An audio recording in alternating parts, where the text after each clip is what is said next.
to the game actually loading in this time. All right, guys. Game 3 between Vas'Avi versus Top 5. My name is Prove Attitude here with Ever. This is CEVO Season 4. We are in Week 2, Day 2. Um, First two games, very interesting. The first one, a very long game, about 60 minutes. The second one, a whopping 14 minutes. But Top 5 just slammed that game in. Yeah, it definitely was the result of a draft I don't think VA was expecting. So Vas'Avi has some ground to make up for, at least this time, banning out AA, recognizing it's not an element they want top 5 to have, but as a result will open the door for a few bans, and you see top 5 or a few bans to come through in the form of picks. So Timbersaw and Nyx Assassin ban out the last time. Timbersaw ban out for both the first and the second game, was a first ban and a last ban respectively. Gets picked up this time around for VA with the Crystal Maiden to follow up, which should keep him relatively juiced up in the off lane early on.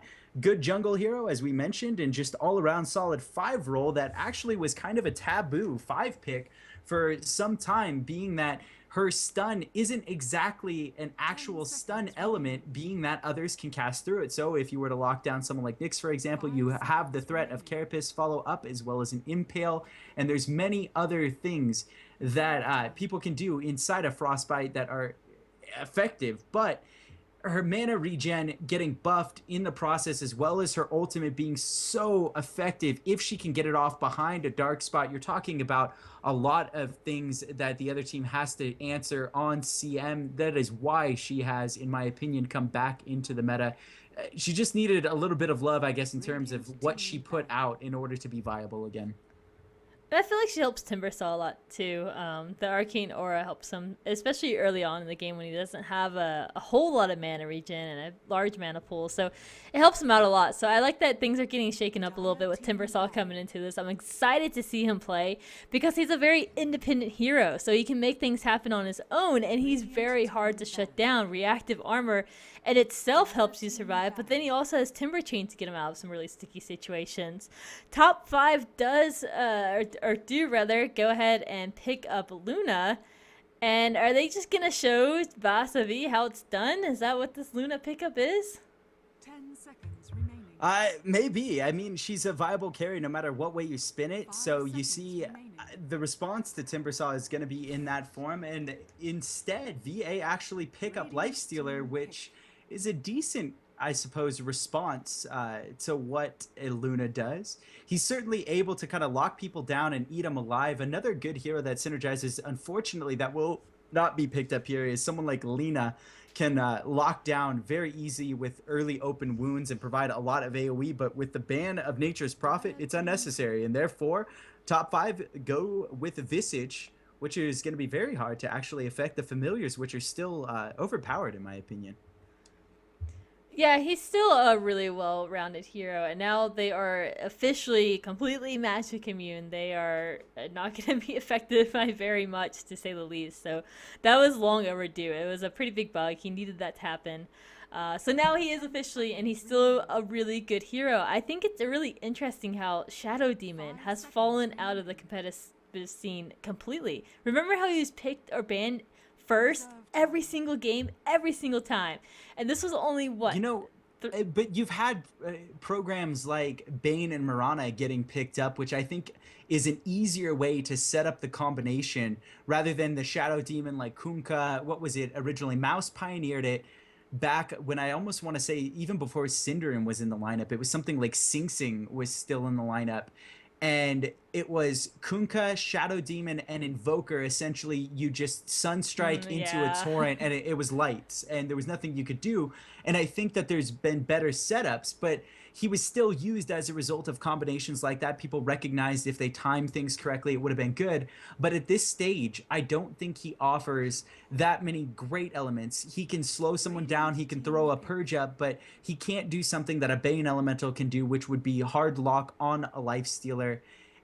Based on the picks, though, that we're seeing out of top 5 right now, I don't think it's far-fetched to say we could see an element like Bane come out and off lane and Nyx Assassin as we did in game one, it's not the greatest of choices, but it's an option. Or even a mid Nyx Assassin, which is something we haven't seen in forever. Both teams not showing their mid pick.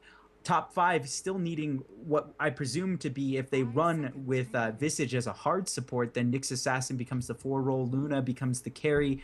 Then you would need a mid and an off lane. So their lineup looks very awkward, doesn't it?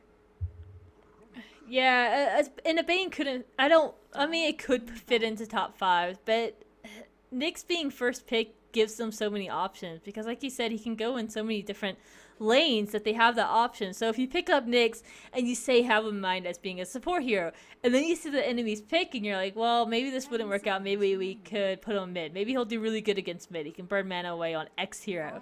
So he gives options, and that's why I do like Nyx picked up first, is because he's never going to be a bad pick for a team. He's always going to be able to fit into any lineup. Bane, I agree that Bane would have been a decent pickup here against in comparison Lifestealer. to Rubik. I could have seen it happen. He could have slept someone like a Timbersaw, forced the Crystal Maiden to check herself out of the fight, or maybe even Jakira once he has his magic elements laid down. But nonetheless, the picks are kind of falling where they may, and this will put Nyx Assassin into a more interesting role. I think top 5 has an idea with what they want to do here. Otherwise, I don't know. They've been too well thought out in their drafting phase, and I think this is one of the stronger drafts that VA has had against them. But they have a concept, obviously, that's at least above my head right now, and that's hard to do sometimes. Let's just see a Bane anyways. You put the Nyx in the off lane. The Rubik can go mid. Have a tri-lane with Visage, Yeah, because Luna, Rubik mid, I hear, Bane. is still really good. Because Yes. Kuroki's on top 5. Yes. Just do it. Just do it. Just pick up the Bane. Just blow everybody's But minds. I kind of wonder what good Rubik is here. What does he steal here that is so worth having? I don't see it. I have a hard time seeing it as well. If it's just a means not in the trying to be earlier part of cynical. the game, he does help the earlier part of the game, but I think there would be better options for him because now you're looking at the Nyx either being mid or off lane, and TA is going to presumably be the person who goes mid with the Timber off lane. So who do you pick up now? God, Brewmaster? it's got to be a mid It's a lane. little awkward, but I think it's got to be a mid lane, and there's almost no way around that to me. Funny enough, Storm still in the pool. They went with it last time. I don't think it's super viable here because you can get chased back down by so many of these elements. Lifestealer goes immune, Templar Assassin being the only one really subject there, but Refraction early is rather powerful. You can't really Veno, I guess, unless you stick Veno Luna mid. They could be potentially dual laning mid, but even there, a Nyx Assassin isn't going to absorb like an experience out of a lane as well. This is all just super confusing. So they go with the hard counter to Lifestealer, and it kind of prove us wrong and don't pick a mid, which kind of means that they could dual lane mid, stick Ursa bottom, Nyx in the off lane. And then the dual lane on the mid side would be something like Visage Luna, Rubik supports Ursa. And then they go 2v1 against the Timber early on and try to stack some charges against him. That's about the only thing I think makes sense. Is there any other way I'm just not thinking about it that can be pieced together? no, that sounds pretty accurate to me. In all honesty, top 5's lineup is just kind of awkward to me. I feel like VA have so many independent heroes with TA as well as the Timbersaw. I think they can make enough things happen in the lanes that they're against that they're going to have such a good early game. And TA is so good in the mid and early parts of the game that it's going to allow time for that Nyx to get farmed up. So the draft is just awkward for top 5, but we'll see if they can pull it off. And I guess let's go ahead with some introductions. On the Radiant side, we have Whatever being, playing Visage. And since we haven't quite figured out the symbols yet on exactly who's playing who. Someone told us it's Big Kitty and Come With Me, but I have a hard time believing it. Yeah, I don't think so. We'll find out. I guess we should have asked during the lobby. That probably would have been the best thing to do. That was the lobby's response. That was the only person who responded in the lobby, but I still think. No, I it's mean gonna- like the game lobby. We should have just asked the players directly. That would have been a I smart don't know idea. why we didn't think of that. We're dumb, guys. I'm sorry. All right. Anyways, for the rest of the team, Shanks on the Nyx Assassin, Fly will be on the Ursa, Symbols on the Rubik. As I mentioned earlier, Luna is going to be played by the other Symbols, and that looks like to be it for top 5. All right, and for VA, Carson taking up Crystal Maiden this time around. Scar, middle, Templar Assassin, Flying Zebra support Jakiro on Lycus, who's the Life Stealer in this top side. So they're going to safe lane the Life Stealer instead of aggro, which is probably the appropriate choice this time around, as they haven't had much in the way of luck on the aggro tri-lane that went against them the last time around. So still wanting to be defensive coming off that last one with Ryan Noob on the off lane as Timber, and they had the standard draft that was easy to piece together, but it looks like it is going to be Luna taking the safe lane instead of mid side with whatever Mid. supportings. Yeah, and mid, Scar kind of getting taken out right now. We'll see if he can make it. Is not able to salve up. First blood drawn by Rubik, so Fly having a good start. Carson actually kind of backing up here. Can Frostbite. Why didn't he Frostbite? He had a port forthcoming. Yeah, he had the damage up. The refraction was ready to They go. would've murdered him. I think so. I think that would have been, maybe he just wasn't quite prepared for it. But it could have definitely helped out. You would have evened up the mid lane at the very least, but already Fly does have that level 2, which is not really painful for such Scar. a deceptive amount of damage early, though. And again, now coming back towards it, he's so overextended. Again, there it is. And finally, he recognizes what he could have done the entire time. Can they finish it off? And man, had he not had that additional 60 regen by them waiting to do that this entire time, they might have just had a counter on the first blood and trading a little bit of farm here as the lane overextends itself as Lycus onto Shanks. Last hits going the way of Lifestealer, but Nick's still able to squeak 2 in there as well as a deny thus far, a minute and a half into this game. I don't think Shanks is going to be in too much trouble. Yeah, you have 2 support heroes nearby, but they're both jungling. They want to make sure that they're not getting set behind by letting Lycus farm this lane, and it's just the Nyx. They know that the Nyx isn't going to be able to harass the Nyx out of the lane or anything to that sort. So good decision to have the Crystal Maiden continue to farm the jungle. And by being in the jungle too, it kind of gives you access to both the mid lane and the top lane. So it gives Carson those options for where he might need to be on a whim. Gonna fight for the rune here. It's a quite important one, being regen, but Fly does scoop that up in his bottle. Scar not quite able to get there in time. Are we missing something in the meta that said it's okay to run a Nyx in your off lane? No, I know he excels with experience. It's been pretty normal for a little while, in my opinion. Despite Carapace helps, I don't think he's the best offlane hero. I still think someone like a Clockwork or even a Bounty Scar Hunter. thrown back, has a lot of stacks on him, gets slowed away. Fly going kind of a diverse build and actually having it pay off. He does not go for overpower as a result. Another pick on Templar Assassin makes it 2-0 for that mid lane, but Carson, Invis right on top of Fly, is going to go down if didn't have the support from that Jakiro. So Flying Zebra gets in there and is able to lock down at least a decent ice path, similar to what a Fisher would have done, and block off some forward movement. So Carson squeaks away. No death for him there, but as a result of the interesting build, Fly goes up 2-0.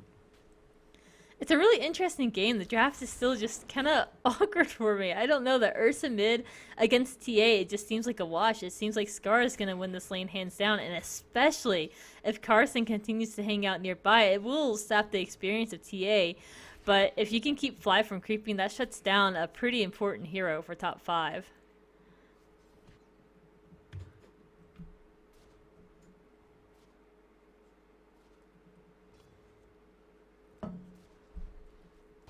Mid lane, they go for the initiation once again, though. Oh man, I'm talking with my mic. I figured you were. My bad. Yeah, no worries. I was gonna say I have such a hard time figuring that Scar is sitting here letting those stacks get tossed on like it's nobody's business, like nothing is going to result from it, and Fly is like, actually I don't have Bottom overpower, lane. I have slow, and you're not gonna be able to go anywhere. So bot lane, Ryan Noob a little bit caught out, doesn't have Timber Chain yet to get away, but does have a salve. Needs to make a move on it, tries the Timber Chain across, but realizes he's out of room as the Soul Assumption comes through to finish off from whatever. So secure kill number 3, add it to the books as mid is now in a lot of trouble. Shanks right on top with that Invis rune. Level 3 just needs to open with stun. Follow up from Rubik should be here in a matter of moments. Getting those stacks and the refraction away. Scar able to Invis this time in time to save his own life at level 5. Just one into meld, but they're going to spam some AoE. Right now, on top, Ice Path gets thrown, but they baited him out. The stacks were still relevant. 4 stacks on his person. Meld off again. Flying Zebra on top of the tower is in trouble. They're trying to get the last hits away, and Shanks, it's going to be up to him. Reaches what I feel to be a little bit of an overextension, but the game awards it nonetheless as a last hit. Zebra goes down behind the tower, making it 4-0 in favor of top 5. And again, just magical things happening for them, evolving out of the mid lane. I feel like luck is on their side. Certainly it takes a degree of skill, but there's so many moments here where if that last hit doesn't register, if he's a step ahead, had the stun registered just you know, a little bit differently there, would Scar have made it out? There's so many X factors in some of these games that have kind of been coming down for my taste that are influencing the entire ebb and flow of the early game. So much so that top 5 has dominated all 3 instances of the early game. You know, when it comes to Dota, there's a lot of big decisions that are really interesting factors in the game, but what it really comes down to is the small things that happen in these fights, you know, crucial timings on your skills, positioning. It's all the small details of these fights. And Scar and Fly are still duking out mid, but Fly's going to win this one, or at least spin Fly off the lane. Carson coming in, but couldn't quite get into range in time to be able to fire off that Crystal Nova. 4-0 leading the score is really great for top 5. I felt like their lanes, or not really their lanes, but just their draft was awkward, but it's working for them so far. And they're getting that farm that they need. The Ursa Bear is sitting at 19 right now, which isn't bad considering that Luna's on the bottom lane, just farming to her heart's desire, sitting at 41 at this point, and there's nothing stopping her. Ryan Noob can't even get close just because of the threat of whatever being there with that Grave Chill available. Shank still trying to absorb some experiences. Lycus is the only effective member of his team right now for VA. 41 for 19 against Aluna. His 43 for 25. I think he makes a little bit better use of early farm, going items such as Armlet, already having phase boots finished up, and Armlet he goes with something like Helm of Iron Will and 200 G to pocket, even some regen there. His heroes that have been supporting him have roamed away effectively to try and support over a losing mid lane, but Scar needs to have a good time again, getting initiated on, slowed away. Rubik in pursuit. Fly now in a lot of trouble, dips below 300 health, and they're going to see if they can follow this one through. I don't think it's a good situation for them to be in, but at the same time, you have Timbersaw right on top of Visage over in the jungle rotation, coming forth from top 5 to see if they can pin him down. Needs to just kind of get that Grave Chill up. It is level 1, but it's going to provide some much needed slow, and now Ryan Noob explodes in a matter of moments against Aluna, who has leveled Lucid Beam to the hilt, already level 4, 7 minutes into the game, level 7, and the free farm becoming a huge factor there as they pocket yet another kill, going 5-0 before their own blood has even yet to be spilled. It's really interesting. I feel like Ryan Noob is a really good player, but he's got a knack for getting himself into trouble and just being at the wrong place at the wrong time. And that probably just comes with the territory of being an offlaner. You kind of do get yourself in that situation. Rubik in the mid lane throws up Carson, waiting for reinforcements to arrive, but they're not going to be there in time. Whatever comes in, Grave Chill Scar so that he can't get into the fight, but unfortunately for Symbols, he's running right into the hands of Ryan Noob. Even more support coming in. And the form of Jakira whiffs the ice pack, unfortunately. And same with the Eclipse, also whiffs that. Yeah, now she's in so much trouble. Ryan Noob should be able to chase this down. Scar is there as well. There's 4 heroes. I think even Rubik's going to go down here. They have all means to chase. They're not chasing. I think they could dive the tower and be just fine. You have refractions. Let that tank. You even have Ryan Noob to tank with the reactive armor. That was 2 kills there. X doesn't have a port, and neither does Fly. They're both revealed on the map, and they're main hero Lycus is so focused in on farming, he didn't let his team know that they had the green light to finish off, and neither did the support in kind of taking a look. They were so tunnel visioned initially on that chase, I don't think they realized what good of or how good of a position they were in. That just really leaves me at a loss for words, unfortunately. Tower going down, port canceled by Ursa, so Fly going to remain over in the mid lane as VA takes their first advantage in terms of towers in the game, but not kills just yet, as the gold graph dips down towards the favor once again of VA for the first time this entire game, but it's still 500 in the court of top 5. Not much to mention early 10 minutes into the game. Experience about 1,000 in the lead of top 5, but that stems as a large result, or in large part, to their early pickoffs against Scar over in the mid lane. And now Carson in heaps of trouble if he can't freeze Ursa. Ursa's still able to get the slow off. Rubik therefore follows it up, and this time Overpower finally has a level to it. They get some attack stacks down and take him out, going up 6-0. VA still struggling for answers, proof. The life of a support hero, trying to do good things in the world, make the jungle safe once again. But unfortunately, it's such a dangerous job, and Crystal Maiden got picked off very easily. So it's just a Crystal Maiden. But at this point, it is 6-0. So still yet a score to be marked up for VA, and that's got to be a little scary for them. But the silver lining to that is that Nyx is continuing to farm. He's sitting at 4,600 gold. And he's probably going to be the saving grace of the team at this point. As long as we don't see too many deaths going in the way of top 5, I think they're going to be all right. 6-0 isn't that huge. Fly mid lane going to get picked off here as a good result of rotation out by Zebra. This time, they're able to deal the damage. That Scar has some levels into refraction, giving that bonus damage. But sorry to cut you off. Oh, no, that's fine. I want you to catch the action if I miss it. Still, but now, whatever. Top side in a lot of trouble, needing support to come, but Nyx not going to make it there in time. Armlet is finished up. Carson goes ahead, throws up that freeze on to the Nyx assassin, but Shanks able to take him out, trying to line up Impale, manages to get it on Lycus. Lycus still has Armlet. You have to remember, this could turn out nasty for Rubik if they're not careful. Armlet goes active. He throws up Rage. He's eating right through Rubik. Rubik forced to wand charge, and now Shanks doesn't have enough mana to lock down. Infest up. Goes ahead and affords him some extra life as whatever comes back after being killed earlier by Lycus. Soul Assumption not enough to get him into position to die, and no mana still to impale. Carson's back as well. So both heroes in which have died are now back into the fray. Frostbite attributed. Shanks now in the hot seat, in a lot of trouble, about to go down, is able to manage to pop Vendetta last second. There was a sentry there just out of reach. Kind of got down. There was a second sentry, but it looks like Lycus felt there was no need to chase. He was just kind of out of range, and although Vendetta provided an element that was rather irrelevant at that moment, it didn't matter. The movement speed was the important factor, and it played through. The team chat has got to be crazy for both teams during that fight. You had action on the top lane. Mid lane, Fly was getting chased down, so I'm sure it was just a jumble of words for both teams kind of trying to orchestrate what was going on and what people needed to do. But not too much happened in that whole little scuffle, but it did mark up 2 kills for VA. So they got a little bit under their belt, which is great for them. The Nyx got some action, but that Armlet was so effective that time. It was keeping him alive. It was dishing out some damage, and that early Armlet is going to make miracles happen for VA, and they're hunting down some heroes right now. They're going to try and find somebody spotted out in the woods, but have yet to find anybody yet. This Sentry, or rather Observer Ward, probably spotted out what was happening, so everybody is backing up to the towers now. You'd be surprised how silent team chat actually stays in certain, get-togethers like this. It's almost as if it's expected for some of this to kind of happen the way it does, and supports to kind of return to lane and people help out. I think it comes with the nature of people who've played together for a while, but yeah, that's at true. least my input.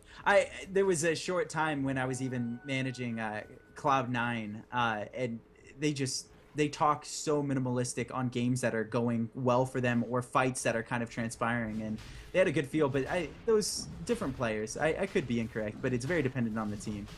Here or there, VA going to take this opportunity, 13 minutes into Roche, see if they can get the ball back in their court in terms of gold. Already dipped it back 2,000 their way. Experience also dipped in their favor, even though they are 7 for 2. They have a very physical hard counter for the Ursa Bear, but haven't seen it really come to fruition. And you would imagine as Ursa finished up Vlad's, they were planning on taking Roshan down. It's about 14 minutes in here, so a little bit late on the Vlad's, but it's because he elected to go phase boots and attain those early kills that we have the results we do. Smoke up from top 5, manages to find out at least one person right now. Lift on Jakiro, Scar there to follow up. Doesn't have much in the way of mana to fight, but it looks like both sides aren't able to assess as it is nighttime, and there are some uphill elements I wouldn't want to see anyone walk into, especially considering the fact that Lifestealer was not seen, and he would have been a huge element to play into any team fight.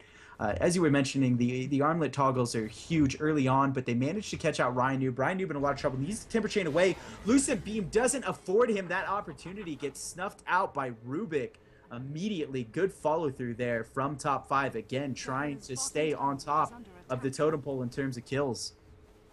And top 5 do go ahead and take their first tower of the game on this bottom lane. Gonna give Luna some more money, and not that she really needs it. She's done great this game, competing with Nyx pretty well. Is gonna be moving towards that BKB here pretty shortly. Already has the Mithril Hammer as well as the Axe available too, so the money in the bank for the hammer at the very least. So Luna's doing very well this game. Last game she just couldn't get started, and top 5 pick them up for their team this time, and they do a lot better. Of course, the laning situation was a lot different in this game. You didn't have that very scary force to break with, and now Luna mans up, pops the ultimate rather, but Nyx is just pounding down on her. It's so brutal. Shanks is gonna follow right after this just because of Lycus.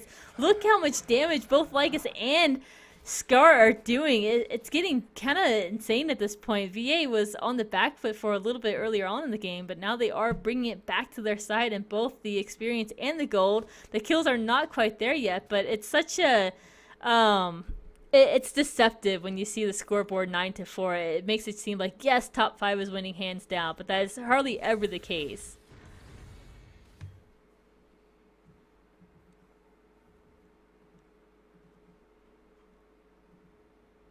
Radiant's bottom tower is under Jakiro attack. doing some damage to the bottom tower. Oh man. Let you You're unmute right. your mic. Yeah. I'll just talk. It always kind of. I know.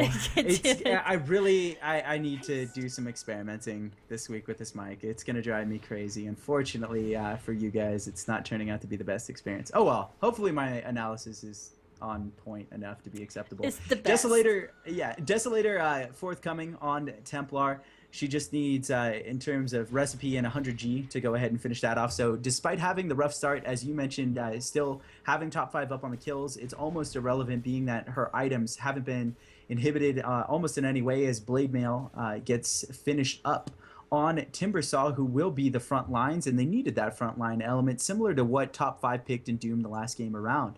Nyx Assassin has his arc boots, and that is good to say 16 minutes into the game as he kind of filled up that offlane role. Meanwhile, bottom lane getting initiated on Luna, forced to back off. Doesn't quite have BKB, but doesn't need it. She's really tough. 111 last hit, 17 minutes in. Fly getting involved, trying to slow down Carson, whiffs his actual stun, whatever, as a result in trouble. Rubik steals Chakram, throwing it away in the fight, slowing down Fly, but it doesn't matter. The actual Aegis is going to get spent on Scar. Scar going to try and get re-involved in the fight and see what they can do with Visage Familiar still lurking around the tree. So regardless whether or not if whatever was taken out of the fight, he still wants to be an active element. They spot it out. Carson now taking a fair amount of damage from the Familiars is forced to back away, and they are on the hunt. So interesting turn of events there. They managed to get a pick. Templar dies. It would have been a 1-for-1 had it not been the Aegis, but both teams playing extremely cautious in that team fight, not wanting to fully invest, and still almost seeing Fly go down. If they lost that Ursa there, that would have been a huge victory for VA because TA had the respawn. Yeah, and already I feel like they got a victory over Ursa just by, getting that early Roshan before Ursa could go in and do it. And in a pro game, I feel like it's much harder to get Roshan than it would be in a pub game because you're not always on top of the wards in those pub games, and people don't always call it. But in pro games, it's a lot harder to actually secure that Roshan as an Ursa. So not only is it hard for the Ursa to do that, VA also just, went in and denied that as quick as they could. And they did expend the Aegis, and I don't think it was really a big fight for them on that. But now it's top lane. Scar might be in some trouble. They need some form of rev, and it might be coming. Nope, nothing so far. Familiars are going to try and help out. Stun goes down. They're trying to just burn away every sort of refraction charges that might be left, but now they do have to back up. The reinforcements arrive for VA. Can Scar chase this down? He doesn't have a blink dagger, so he might not be able to, but Chakram is going to come on through. That's actually on his own team. That's going to be on Rubik, not the actual Timbersaw. Very nice ice path comes on through, as well stolen from that Rubik. That Luna ult yet again not quite connecting. Fly still in pursuit. Now will be on top of a Jakiro ultimate. They're going to go blow for blow. Fly is going to lose that one, though. He was too low of HP to start. His carry is in the background in the form of Luna. Lucent Beam trying to line up. Cancels 2 of them. Still seeing if she can get involved. She has the BKB delivered. Will she activate it? Open wounds applied. She activates it there. Finally, Shanks trying to stun up Lycus, who goes Avatar mode, and therefore, with Rage applied, will not be able to suffer the effects of Carapace. In the meantime, Carson getting chased down by whatever his Familiars, tries to throw an Urn Charge on himself, but too little too late. His support and carry elements that were nearby in the vicinity not paying much attention to the life of a poor Crystal Maiden. So They go kind of, I guess, 1-for-1 more or less. 2 carry elements go down, but Lycus manages to stay alive. As a result, he's kind of leading the game in terms of net worth. You see TA has 8.7k, but Lycus, being such a hard carry element, has 8.5k, and I believe is ahead on experience. Correct me if I'm wrong here. No, level 13 aside, so they are almost dead even. It shows Luna still not quite being able to compete, even though she is ahead on last hits, 126, 127 now for 42, with 2 DCs happening, and it looks like they might be on land. Oh, that was kind of bad that taste. trash talk. Yeah. Yeah. Yeah, they might have been on land, but they're hopping right back into the game, so that's really good. Luckily, it wasn't a really crucial moment in the game or anything like that. Everybody's just kind of backing off and farming, so it ended up being all right. We're gonna get this pause undone pretty shortly here. It's looking good for VA at this point. I honestly feel the gold graphs are 31k in their favor to 27k, and then the XP graphs about the same actually. So really good difference there, but it's not huge. Top 5 is by all means still in this, but Lycus is looking pretty scary, and on top of that, TA is getting some items under her belt as well. Need that Blink Dagger. I think that's a form of initiation that VA is kind of lacking right now. We'll see what happens as we get back underway here with both teams trying to make a little bit of use out of the jungle. Without Batrider in the game, though, I think it's hard to justify either of these teams entering the jungle. You see Scar has his Desolator finished up. Drums was the early item of choice, and he's going to find out some Visage familiars over here jungle side. Visage micros them back. They do have the obs there, so they knew what was going on. So Scar still on the hunt, doesn't have a blink element to get on top of Visage, so even if they did spot him out, I don't imagine it would be that rough. Mentioning the build that Lycus is going, he actually went Snai, which is great for the movement and attack speed. He needs a lockdown element in something like a Basher soon here if he would like to justify some of these kills, but now he is relying heavily on open wounds, which will no longer hopefully work on a hero such as Luna, who's finished up BKB. Blink Dagger on Ursa is also going to attempt to shut him down. He needs his lockdown element next, if not a BKB, to avoid what someone like Jakiro as well as Crystal Maiden will be doing to slow his progression down. Smoke up, this time backsiding VA. I don't think they expected it. Luna ultimate again will nearly whiff, connecting simply one time to a Crystal Maiden in the trees. She spots him out, will get the kill there with Lycus in pursuit now. Luna trying desperately to get away. Shank still following up. The avatar mode is gone, walks right into a Jakiro ice path. Unfortunately for him, Jakiro paying attention and locking it down. 3 for 2 is the exchange right now, with Lycus still trying to hunt down at least one more. It's gonna be Rubik, who has stolen refraction. Can he manage to get through one more hit? And he manages to get it done. Rage finally off of cooldown. Shanks in the vicinity gets ice path, which is another huge play. I didn't think they were going to manage to get him, but it looks good. He can still chase onto the tower. No one is here to help him out of this. Open wounds up. Ice path finally comes down, whiffs. Soul Assumption, no damage charged onto it. As a result, he finally goes down. Armlet Toggle was in the meantime. Sound play by Lycus to secure both of those late kills. He got 3 in total there. Fly trying to get involved, will manage to pick off Zebra, who stays his welcome moments too long. Victory overall there for VA, though. Yeah, they're looking really primed to take this game. I think the overall movement that they've had on their team has been really working out for them. They're shoring up the kills at this point. They're taking towers, and they're really getting map control, too. They have a really good map control. Complete control of pretty much the jungle, too. They have so much warded that if anybody goes in the jungle, there's always that possibility that somebody's going to jump on them. So it's a scary thought for top 5. Roshan is now back, and if VA secures this, we could easily see a march down one of these lanes to start breaking down high ground. The familiar is kind of spotting it out, so it might be too risky to do it. One does go down. No high ground, silly proof. They just need tier 2s. There's 3 tier 2s. There is, but if they win a team fight, they could just push high ground, especially at this Roshan pit here. They are, however, on the dire side, which makes this Roche attempt that much more simple for them. I mean, I don't think it gets any easier than this, with Scar going to take the Aegis, does indeed manage to pick that up. So they are comfortable with Lycus's position. He's on his way to a Basher, just about 600 G shy. That's just rough approximation. So when I call out numbers, don't be so critical. It was more like 550, I believe. But here nor there. Fly blinking away, porting off into the distance as his team comes crashing down here on the actual bottom lane. So we will see a tier 2 push. They're going to see if they can pick off Ryan in the middle lane, who's the only one separate from his team. Meantime, we have Luna trying to farm up top. Lycus shows up and says no dice on the tower, so will not yield a single tier 1 except for bottom. Ryan caught out. How? That's what I'm talking about. How did he manage to get across the river? Can you please explain that? He came across on a tree. Why? He actually got himself in that situation, I'm pretty sure. Why? Did he want to just like go and get down to bottom? I think he was trying to pick off whatever and didn't realize that there were so many heroes around him. Realize the whole team was there. They didn't have vision on anyone, and they don't have obs on that side of the river. That's what I'm saying. He has a knack for getting himself into trouble. I don't know how it keeps happening, but he does. And it was the same when he was playing Nyx too. He was always like in the enemy's jungle, all by himself.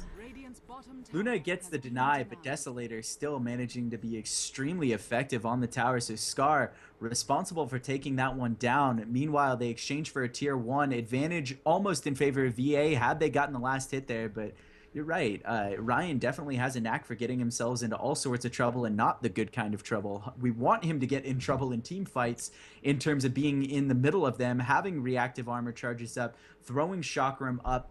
He has blade mail. He can take punches like that, but not when it's 5 versus 1 or even 4 versus 1 for that matter, with Luna absent from that particular fight, which would have been all the more benefit had she been able to TP. We still have VA crashing down, though, on mid lane, bearing down. This is going to force a defense out of top 5. We'll see what they want to do. Desolator creates so many problems, again, against towers. Meanwhile, Fly right behind. He's going to be able to line this up on Lycus. Lycus doesn't have too many creep options to jump into. Fly's going to need to be quick. Instead, they yield the tower. They're not going to fight. He might get spotted out here if he's not careful. Fly blinks over to Secret Shop. Lycus is right around the corner. If he's not careful, he could have gotten caught and instantly hides behind the trees, recognizing that could spell his end. And instead, VA rotate over, just as I hypothesized before, that they would go ahead and try and take out the tier 2s, and the courier, poor Zebra, sniped away by Fly. So we'll see if they want to challenge on this. They're grouping up, and I'll let you take this team fight, Proof. That's going to be a really critical team fight. All the tier 2 towers are gone, like you mentioned, and now it's time to push high ground. If they win this, they can do just that. But they're going to play it safe. They feel like they have enough of an advantage right now that they don't need to really force the issue. But I think they have all means to do it. They still have the Aegis on the TA. Lycus is ready to just get this fired off. And they back up, but not officially. They just get themselves into a better position and make sure that when they do engage, they're going to engage correctly. And Ryan, he's looking for any options to make his team get an early pick off in this fight. But none coming his way thus far, and we might just have a stalemate for a little while. But I think VA is really looking to push the issue here, and it's going to be hard. I don't know if they can.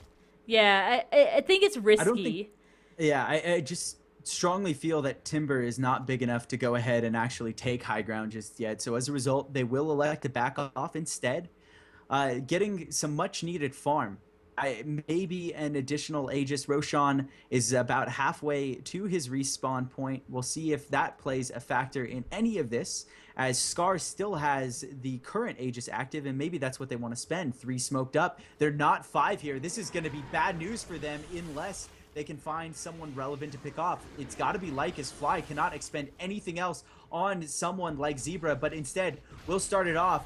And now he realizes Lycus is right around the corner. Fly goes down as a result. Just maybe not expecting that Lycus was there. If he doesn't get those initial shots in against a lifestealer, he will go down immediately. Overpower on cooldown. Not able to do anything. Lycus shuts him down 16-13, but still VA firmly in the driver's seat with a 7,500 gold advantage, experience advantage, reading almost an exact mirror, the same 7,500. At least Ursa can buy back. If his team really needs him to, he can buy back. It's only 20 more seconds till the death timer goes away. So I think he's going to be able to withstand that time being dead. I think his team can defend for the time being. But there's a lot of buyback, and that signals to me that both teams know there's going to be a really critical fight here coming up, and they have to have those buybacks available, because if top 5 goes down, They have to defend these Raxes, so they have to fight back into the game. And now Symbols might just get caught out here. BKB has popped on Scar. Now he goes in. He's just dishing out some damage with that Desolator. He has no fear with the Aegis in his inventory. They're going to blitz down this tower very quickly with that Desolator as well. And that's just such a powerful item at this point in the game for that hero. Fly hoping to make something happen for his team. Jumps in, singles out Lycus immediately and just blitzes him out of this fight. Luna gets in with a really decent ultimate. BKB's up as well. No more kills coming, but Skylar is going to go down. Scar, rather, gonna go down. Pops the Aegis, and he will be right back. But in the meantime, his team is gonna drop due to Fly, just pounding their faces. And Timbersaw down. Now Jakiro to fall shortly after. Scar is here, but he's not gonna last for much longer. And that was a great fight for top 5. Way too rushed. The Aegis gives confidence. It does, and sometimes it gets you into a bad spot. And you know what I was just going to say analytically before that fight had occurred was that if you give Luna Manta and lifesteal, she's going to essentially have her trifecta going on and start eating them alive. And now she has Manta finish, just needs Helm of the Dom, doesn't even need something to the effect of Satanic, then can follow up with something presumably Butterfly as just an early guess as to what the final item would be. Drums would get sold at some point too to even upgrade for further damage, but this not only has yielded them the opportunity to defend, they only lost to tier 3. I can't recall whether or not it was denied. I don't believe it was denied, but here nor there. Now you have this Luna right back into the game, who hasn't been behind in farm at all throughout the entirety of the game, manages to use every single piece of her arsenal to full effect. Manta style, split pushing top, TP's on bottom right now. Top 5 are just doing the right things, and it makes me happy to see them come back into a game, even though VA had come back from such early game miscommunications. They threw that one to the Wolves. Yeah, it was a rough team fight for them, but they're still doing all right in terms of the graphs, and Roshan's going to be up here pretty shortly. If they can get that again, it's going to help them out. And I feel if they don't get too overconfident with it next time, they should be able to push it. They did get the tower, like you mentioned, so it was just the Rax. And maybe the TA did go in a little too far, and the team just didn't really follow suit with that because they were fearful of dying. Just because she couldn't doesn't mean that they couldn't either. So it was probably a little bit of a frightening thought for the rest of VA, especially on the support heroes like Crystal Maiden and Jakira, who, as of note, have fairly decent items on their own heroes. Jakiro great with that initiation and mech. Crystal Maiden, great items as well. And these are support heroes. Even Crystal Maiden sitting at 1 and 5. These towers and the Roshan has really helped her get some items under her belt. I kind of feel bad though for VA. You know, I know that they're farmed in a sense, but they're not able to string things together. I don't think they have as good or coherent of a team fight as top 5, and sometimes synergy does indeed matter. They sensed, you know, top 5 has a good sense for handling things. Fly knew that he could abandon the TA hunt and take out the entire backfield for VA. Timber's up the creek without a paddle. He was poorly positioned, not able to timber chain away, and as a result, you see top 5 come out, even though earlier in team fights, I know that was a really just horrible pun, and I'm assuming that's what you're laughing at, right? No, I was laughing at the blink. Okay, sorry. Anyways, what I was going to say, though, is I don't think it's fair for VA. Luna has missed how many ultimates in this game? Like, there's been 3 huge ultimates she's missed, but at the same time, and I think I even mentioned this last game, Luna doesn't need to hit that ultimate to just dominate a fight. And unfortunately for VA, they're not playing her this time around, but she is just wrecking them at every single turn. Roche forthcoming, seeing if they can kind of spot this one out, is Flying Zebra. Ice Path's down towards there, waiting for it to come off cooldown. Ursa making this a quick one. Can they snipe it? Waiting for the Ice Path. Ice Path finally comes up, hits all of them. They're in trouble. Chakram down as well, immediately goes down. Rubik not able to be influential. 3 down. Ursa as well, almost going to be 5 here. Luna trying to man fight through, will not make it. Shanks the only sole survivor, and they forfeit. Roshan giving away the Aegis. That's huge. Just wow, that fight.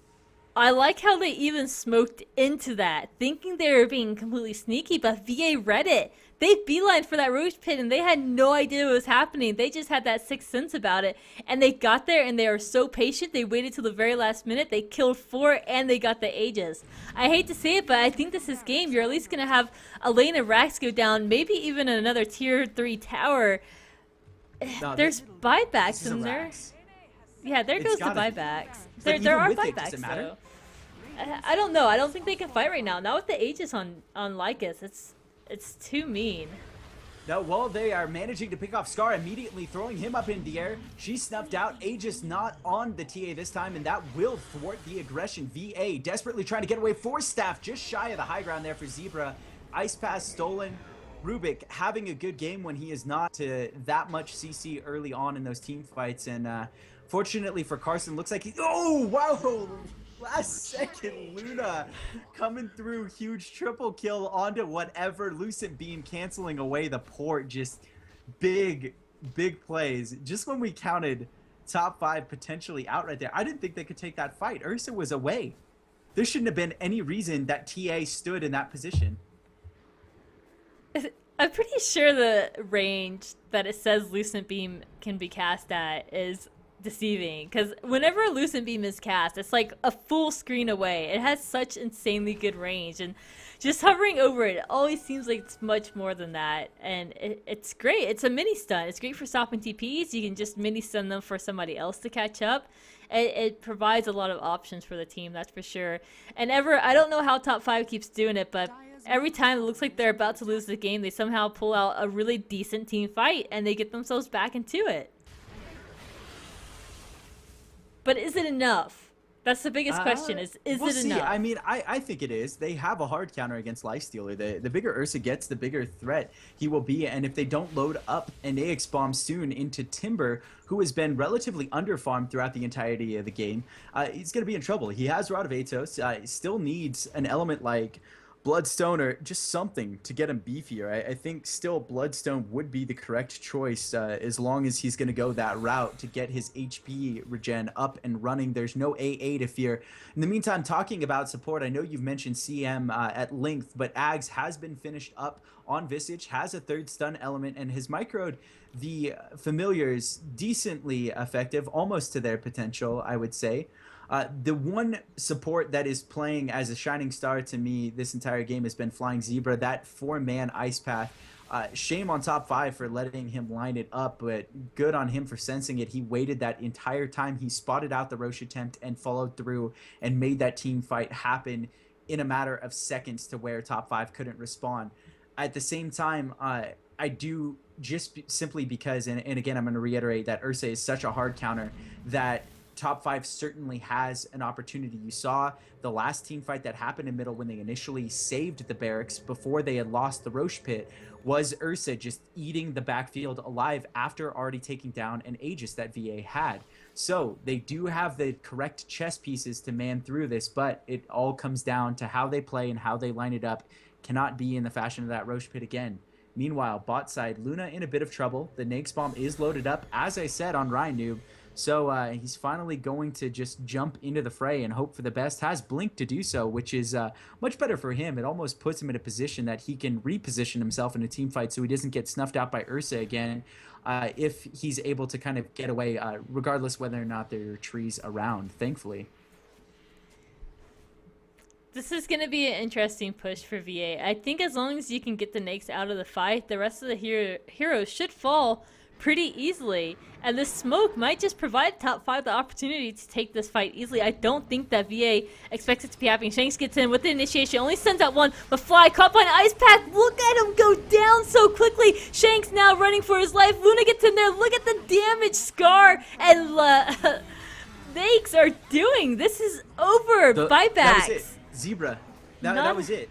That triple Ice Path again. Yeah. Oh, hell, man. Ursa didn't have any opportunity to attack at all that fight. All it takes, that is the small differences we were talking about in a game. The fact that one person mattered that much, that one single Ice Path 2 times in a row spelled the end of the game and stopped the top 5 comeback. Incredible. Incredible that an Ice Path could single-handedly do that, and it's going to come down that top 5 have had just phenomenal positioning all night. They lost game 1 not due to a fact of their positioning, but due to a fact they didn't close out in time and sense that opportunity, but their positioning has been flawless, and now the 2 times where it matters most, it throws the entire game on its head against them, and there's nothing they can do as a result. Yeah, they might be able to fight after the racks are over, but they can't push after that. The buybacks are all ready. Everybody on VA has their buybacks, and they're gonna die again. VA is gonna take this game.